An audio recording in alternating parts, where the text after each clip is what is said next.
He's one of the guys we lean on, all sorts of content, lead content guy at Monday Morning Quarterback, our friend at the Super Bowl via the Cowherd Global Satellite Network. Albert Breer joining us. You know, it's interesting. We have an NBA story here that's been big, and we've seen the Patriots at this thing over and over. Kind of give me a 45-second kind of, how does it feel? You've been to a lot of these Super Bowls. Because of New England, does it feel like same old leading up to the game? It doesn't feel like there's an overarching storyline, and we don't always have one. There's not a big injury we're worried about. I don't think Todd Gurley, there's much of a question he's going to play. The question is how the Rams are going to use him. Gronkowski's retirement, maybe you can get excited about that, or that can drum up some interest. And then, of course, there's the old coach versus the new coach, Belichick versus McVay. So you have your storylines. It just doesn't feel like there's one overarching thing that we're all kind of clinging on to. Listen, Tom Brady said it the other day, Albert. You know the Patriots. You covered them for the Boston Globe, and one of the reasons we lean on you is you have more insight with them than anybody in this country, in my opinion. These are not linear. There have been years that New England felt like a Super Bowl team, and this year, I said it. I don't think they're a Super Bowl team. So I was surprised, jaw-droppingly, that they went to Kansas City and won and blew out the Chargers. Yeah. Have we underrated their personnel? Are you surprised they're here? This is the 2001 Patriots, Colin. I mean, I really think it is. If you want to look at 14 and 16 and 17, when they got to this point, those teams did struggle in September and October, but by the time they got to November, they had their crap together. The difference here is that this team was really struggling in November and December. They lost to Pittsburgh. They lost to Miami. So I don't think we're underrating the Patriots' talent. I think we may be overlooking the way they're built, though, okay? The Patriots have never been built to be an all-star team. It's never been, let's just collect the best talent. They've always been built to combat whatever is in the league at that time. And I think that makes them a little unique. And I think you look at the roster right now, and you can absolutely see it. They've invested in the defensive backfield to do what? To deal with high-powered passing games. On offense, you know what? You're going to go out and you're going to put 245-pound defensive ends and 220-pound linebackers on the field to cover.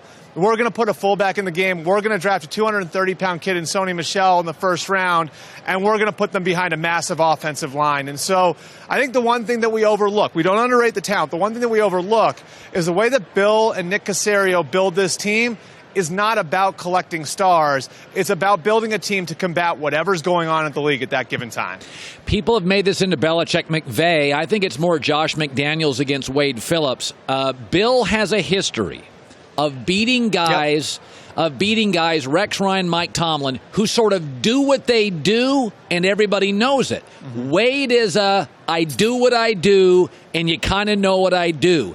Historically, Belichick and McDaniels dice those guys up. I think Wade's a big storyline here. Your thoughts? Yep. I'd have agreed with that 3, 4, 5 years ago. Something changed in Denver. When Wade Phillips got to Denver, the Broncos played the Patriots tougher than any Wade Phillips defense has played the Patriots before. 24, 16, 18 points the 3 times they played them. They won 2 of those 3 games. And so Wade figured something out. I think a piece of it, at least a piece of this, and I've talked to Wade about this in the past. Denver was the first time that he had a couple of blue-chip pass rushers and a couple of blue-chip cover guys. It's always been his ideal. In Denver, it was DeMarcus Ware and Von Miller up front, and then Aqib Talib and Chris Harris on the back end. And now he's got that again in Los Angeles with Aaron Donald and Ndamukong Suh up front and Marcus Peters and Talib on the back end. And so maybe this is just a matter of finally having the sorts of blue-chip players that he's always idealized in his defense. I'm just telling you, something changed when he got to Denver. He's played the Patriots a lot tougher than he did previous to that. I want to go back to Gronk, and Joey and I were talking about this. I don't think he's a Patriot next year because I think it's time. I think they'll draft a tight end. It's a good class. They got 12 picks. I think they'll draft a quarterback. I think they'll get a tight end. I think Bill loves linebackers and defensive backs. They got a lot of draft picks.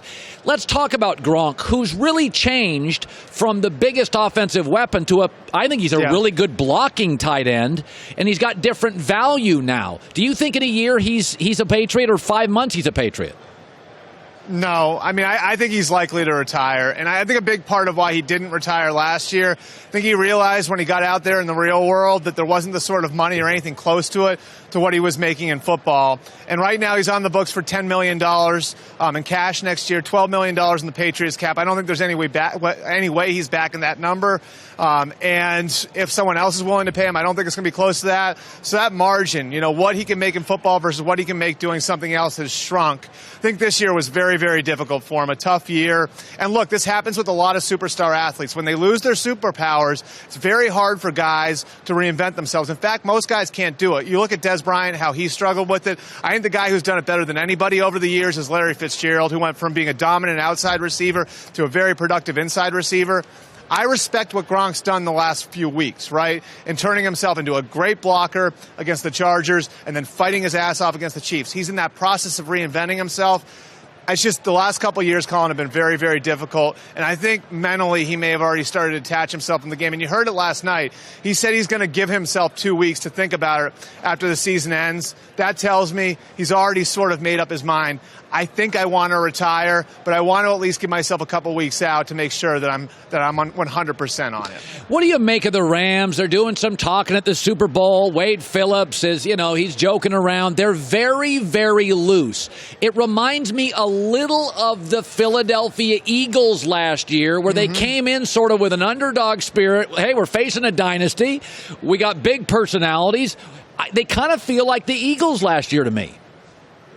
Yeah, and I know Sean McVay called a couple of coaches around the league who've been in this stage. Dan Quinn here in Atlanta was one, and spent an extended period of time talking to them about how to handle the Super Bowl. And I think it's like anything else for this group. That's the way that the Rams have sort of had their program run over the last couple of years. And the two programs are obviously very, very different. The key is that each coach is himself, right? Like the Bill you see up at the podium, the Bill you see who's hard on his players, that's who Bill Belichick is. That's how he was brought up. Sean McVay runs his program a different way.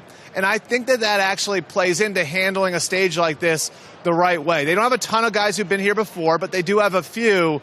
And I think there's a general looseness to this team that helped them last week in New Orleans when they were down 13-0 in that environment. And I think it's going to help them again this week. I kind of think Sean McVay's 5-1 in shootouts. I think the Rams are equipped. Yeah. They're equipped to be in shootouts. They're very comfortable in shootouts. And similarly, if you look at Tom Brady's last 3 years in the playoffs, they're averaging 34 points a game. I foresee a high-scoring game, and I think both teams are incredibly comfortable in that space. I think this year's Super Bowl is going to look a lot like last year's Super Bowl. Do you have a feeling talking to coaches and sources? Yeah, and I'd agree with that. I think a lot of this comes down to offensive versatility, which is going to make it really hard on the defenses. And I talked to Matt Nagy, who played both these teams a couple days ago, and the thing that he said, because he's looked at both offenses, and he looks at both offenses every Monday morning to try to get ideas. He said the one thing that sticks out is that the Patriots can kind of toggle from being a 21 personnel team with a fullback in the game, power running team, to being a shotgun spread empty team like that, right? So they can do that to you. The Rams, meanwhile, are going to run a lot of things out of the same formation. They're going to make everything look the same, and so you're going to have to defend everything at once. And so both teams have a way of making it very, very difficult on a defense. I think that actually plays against the defenses in this game, because both those defenses are built to take certain things away from you, and both these teams can kind of toggle from one thing to the next. And so I'm with you. I think this is probably a high-scoring game. And remember, Colin, as high-scoring as last year was, last year's game came down to one defensive play. Who was going to make the one defensive play? Brandon Graham was the one who made that play for the Eagles last year. Does it come down to a Stephon Gilmore or an Aaron Donald making that play? We'll see.